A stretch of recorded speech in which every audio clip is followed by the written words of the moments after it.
Tiago 4, 11 a 12, dando continuidade aos devocionais na carta de Tiago. Vamos ler. A maledicência é condenada. Irmãos, não faleis mal uns dos outros. Aquele que fala mal do irmão ou julga a seu irmão, fala mal da lei e julga a lei. Ora, se julgas a lei, não és observador da lei, mas juiz. Um só é legislador e juiz, aquele que pode salvar e fazer perecer. Tu, porém, quem és que julgas o próximo? Os versículos 11 e 12 de Tiago, capítulo 4, destacam a importância de evitar falar mal dos outros.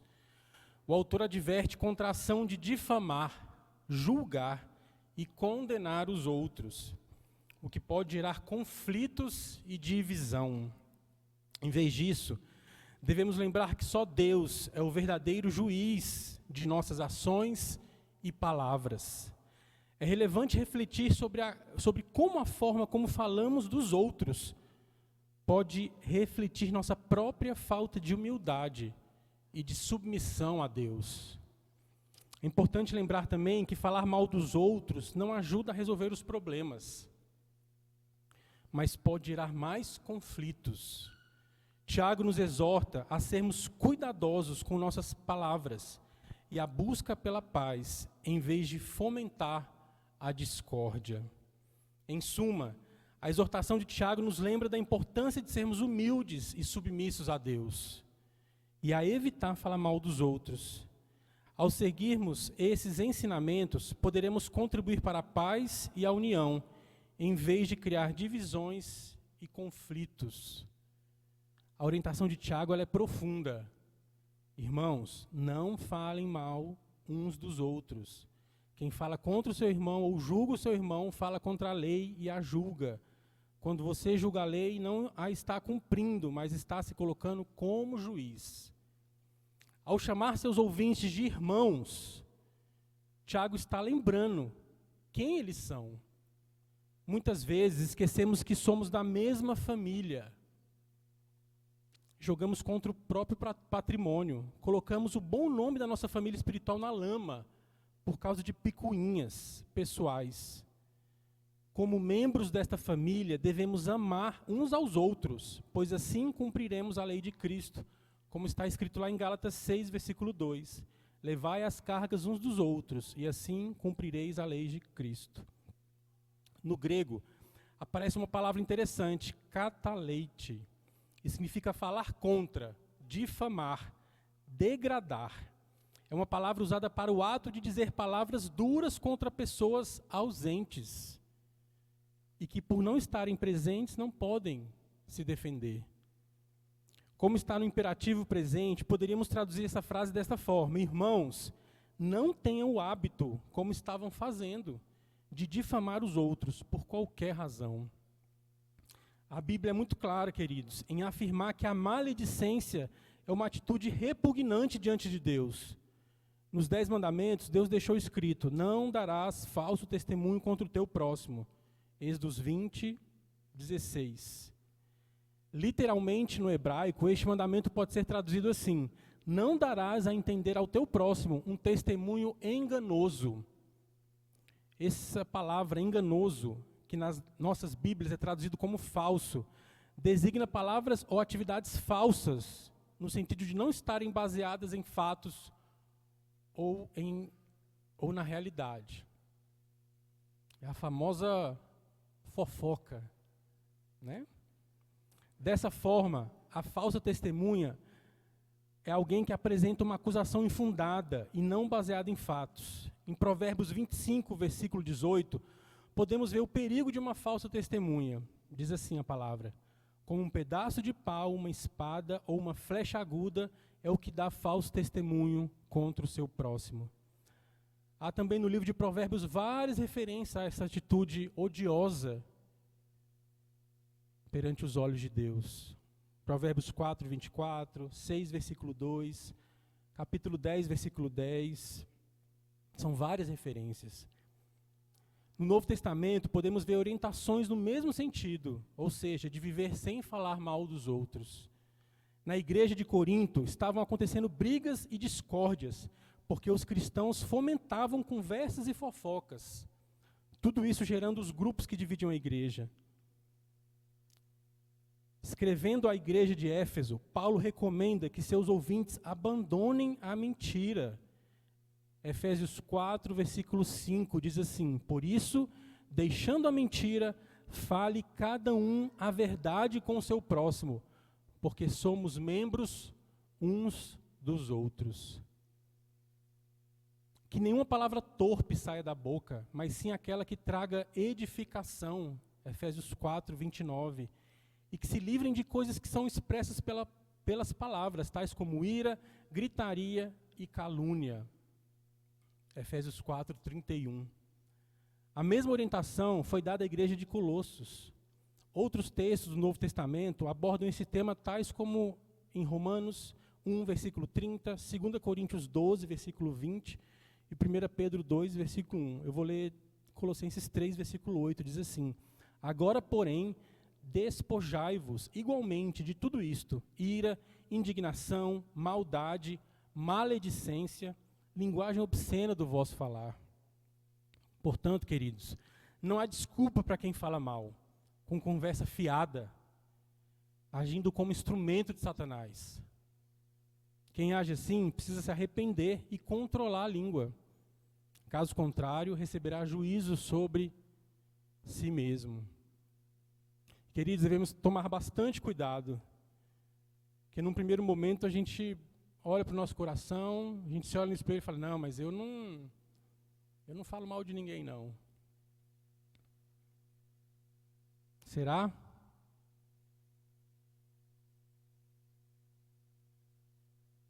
E o que você tem pensado?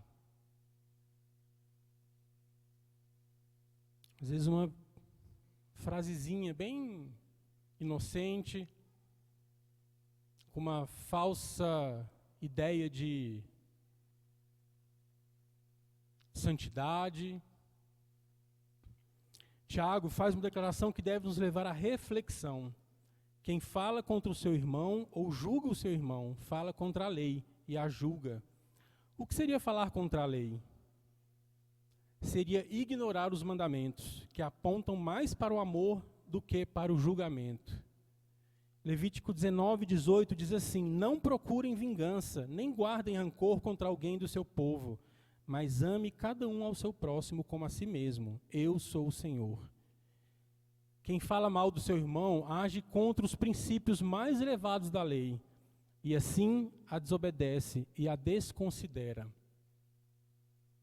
E o que seria julgar a lei? Seria avaliá-la de tal modo que no final daria pouco ou nenhum valor a ela, agindo como se estivesse acima dela, acima da lei. Por isso Tiago afirma: quando você julga a lei, não a está cumprindo, mas está se colocando como juiz. A Bíblia diz que devemos ser observadores e cumpridores da lei, não juízes. Nenhum homem tem condições de julgar a lei de Deus, pois somos meras criaturas. A pessoa que imagina poder julgar a lei, desprezando os preceitos divinos, já nessa atitude está como um transgressor da lei, pois ignora a principal característica dela, o amor. Somente Deus tem condições de julgar, e desta forma, o homem estaria querendo se igualar a Deus. Tiago, no verso 12, complementa o seu pensamento: há apenas um legislador e juiz, aquele que pode salvar e destruir.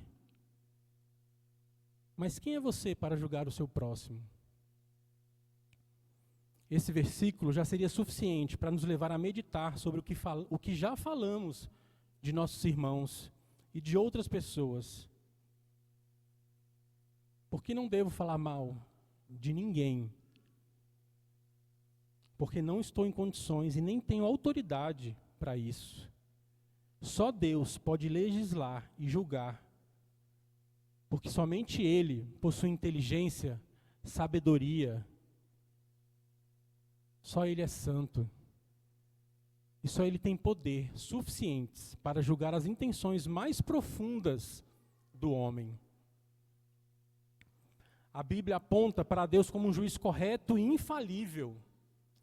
Abraão, diante da destruição de Sodoma e Gomorra, apela ao juiz de toda a terra, capaz de fazer justiça em não condenar o justo com o ímpio. Gênesis 18, 25. Jefté recorreu a Deus como juiz quando os amonitas oprimiam os israelitas em Gileade. Juízes 11, 27. Davi, ao poupar a vida de Saul, pede para que Deus julgue a causa entre ele e Saul. 1 Samuel 24, 15. Jó diz que só poderia implorar misericórdia ao seu juiz, no caso Deus. Capítulo 9 de Jó, versículo 15. Nos Salmos aparecem diversas afirmações, tais como Deus como justo juiz, Salmo 7, versículo 11, Pai dos órfãos e juiz das viúvas, Salmo 68, versículo 5, aquele que julga as pessoas, que exalta e abate, Salmo 75, versículo 7, o juiz da terra e que abale os soberbos, Salmo 94, versículo 2. Isaías diz que Deus é nosso juiz, legislador e rei. Capítulo 33, versículo 22 de Isaías. Jeremias diz que ele é justo juiz, porque sabe o que está no coração dos homens. Jeremias 11, versículo 20. Na casa de Cornélio, Pedro diz que Deus constituiu Jesus Cristo como juiz de vivos e mortos. Atos 10, versículo 42. Paulo, escrevendo a Timóteo, diz que aguarda a coroa da justiça, que será dada pelo Senhor, o reto juiz. 2 Timóteo 4, versículo 8. O escritor aos Hebreus fala de Deus como juiz de todos. Hebreus 12, versículo 23. Observando tudo isso, só podemos voltar para a pergunta de Tiago. Mas quem é você para julgar o seu próximo? A pergunta do apóstolo soa como quem é você para assumir esta responsabilidade? Nenhum de nós, queridos, tem condições de julgar ninguém. Devemos nos sujeitar somente a Deus, pois Ele é o nosso único juiz e não há outro. Só Ele é capaz de salvar ou condenar. Nós não temos este poder. Queridos, aqui eu faço uma ressalva muito importante. O texto aqui, ele não é contra a ideia de fazermos juízos morais. Não podemos ser coniventes com os erros dos outros. Se alguém diz que estamos julgando, devemos apontar para o texto bíblico e explicar com mansidão, com amor, com sabedoria, o erro da pessoa, o pecado da pessoa, mostrando a ela que não há nenhuma aplicação pessoal na exortação. O Novo Testamento ensina-nos a não julgar. Mateus 7, versículo 1, o próprio Cristo. Porque Deus é o supremo juiz, é aquele que se vingará daqueles que praticam o mal. Romanos 12, versículo 9. Contudo, as Escrituras também exortam a igreja a exercer juízo sobre os seus membros. 1 Coríntios 6, versículos 2 a 5. Esse tipo de juízo é a disciplina coletiva exercida de acordo com as verdades bíblicas, e o modelo em Mateus 18, versículos 15 a 20. Prestação de contas, o pastor tem batido nessa tecla aqui. A exortação mútua está na Bíblia. Não devemos ser omissos em relação aos nossos irmãos. É um ato de amor. Você apontar na Bíblia o caminho errado, o pecado do nosso irmão, em amor. É muito diferente do que Tiago está nos exortando aqui. A maledicência. Devemos entender bem, claramente, essa diferença. Devemos seguir o mesmo princípio de Jesus. Amar as pessoas sem rebaixar, sem desobedecer os princípios de Deus. Tiago está condenando a atitude de censura, as críticas negativas e que ferem e expõem os outros a situações constrangedoras. As palavras que não edificam, pelo contrário, só destroem. A crítica com a finalidade de destruir, de prejudicar, de humilhar, ela é pecado, meus irmãos. Ela é pecado. Mateus 7, versículo 1. Não julguem, para que vocês não sejam julgados. Lucas 6, versículo 37. Não julguem e vocês não serão julgados. Não condenem e não serão condenados. Perdoem e serão perdoados. Romanos 14, versículo 10. Portanto, você, por que julga seu irmão? E por que despreza seu irmão? Pois todos compareceremos diante do tribunal de Deus. 1 Coríntios 4, versículo 5. Portanto, não julguem nada antes da hora devida. Esperem até que o Senhor venha. Ele trará à luz o que está oculto nas trevas e manifestará as intenções dos corações. Nessa ocasião, cada um receberá de Deus a sua aprovação. Efésios 4, versículo 31. Livrem-se de toda amargura, indignação e ira, gritaria e calúnia, bem como de toda a maldade. Tiago 1, versículo 22. Sejam praticantes da palavra e não apenas ouvintes, enganando-se a si mesmos. Tiago 1, versículo 25.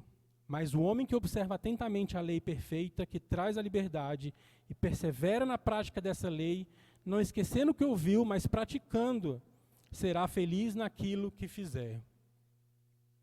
1 Pedro 2, versículo 1. Livrem-se, pois, de toda maldade e de todo engano, hipocrisia, inveja e toda espécie de maledicência. Romanos 2, versículo 1. Portanto, você que julga os outros é indesculpável, pois está condenando a si mesmo naquilo em que julga, visto que você que julga pratica as mesmas coisas. Romanos 14, versículo 4. Quem é você para julgar o servo alheio? É para o seu Senhor que ele está de pé ou cai, e ficará de pé, pois o Senhor é capaz de o sustentar. E por fim, Romanos 14, 13. Portanto, deixemos de julgar uns aos outros, em vez disso, façamos o propósito de não colocar pedra de tropeço, ou obstáculo no caminho do irmão. Amém? Vamos orar. Pai de amor, obrigado, Deus, por essa manhã maravilhosa, de culto, de louvor e adoração a Ti, Senhor. Obrigado por essa igreja, Pai, por essa denominação que ontem celebramos aqui os 123 anos, Pai. Toda a honra e toda a glória seja dadas a Ti, ó Deus, porque até aqui o Senhor tem nos sustentado. Continua, Pai, a abençoar a Tua igreja, aos pastores, as lideranças eclesiásticas, ó Deus, cada membro, Pai, distribuída ao redor deste país e em outros países também, Senhor. Obrigado por este momento de reflexão na Tua palavra, Pai, que diz que devemos evitar a maledicência, julgar os nossos irmãos, Pai. Sabemos, ó Deus, que o Senhor é o nosso juiz, o Senhor é o nosso Deus, que sabe e conhece todas as coisas, cada intenção de coração. Pai, que possamos olhar para a vida dos nossos irmãos, Pai, com amor, mas também com zelo, com santidade, com cuidado, ó Deus, como pastor também, de quem cuida das ovelhas, exortando em amor, não sendo conivente com o pecado, ó Deus. Possamos, ó Deus, juntos praticarmos as mutualidades que o Senhor nos ordena na Tua palavra, Senhor. Pai, em nome de Jesus, tira toda maledicência, todo julgamento, ó Deus, do nosso coração, aquilo que não vem de Ti, Pai, que muitas vezes usamos para derrubar o nosso irmão, ó Deus, com más intenções, Pai. Limpa o nosso coração, limpa toda a maldade, ó Deus, que possamos olhar para os nossos irmãos com um olhar santo, com o olhar do Teu Filho amado Jesus, que possamos também olhar para as nossas vidas, para o nosso coração, ó Deus, e com a ajuda dos nossos irmãos, olhando para a Tua palavra, vivermos obedecendo a Tua palavra e sermos mais parecidos com Teu Filho Jesus. É no nome santo de Cristo Jesus que nós oramos, gratos por tudo. Amém.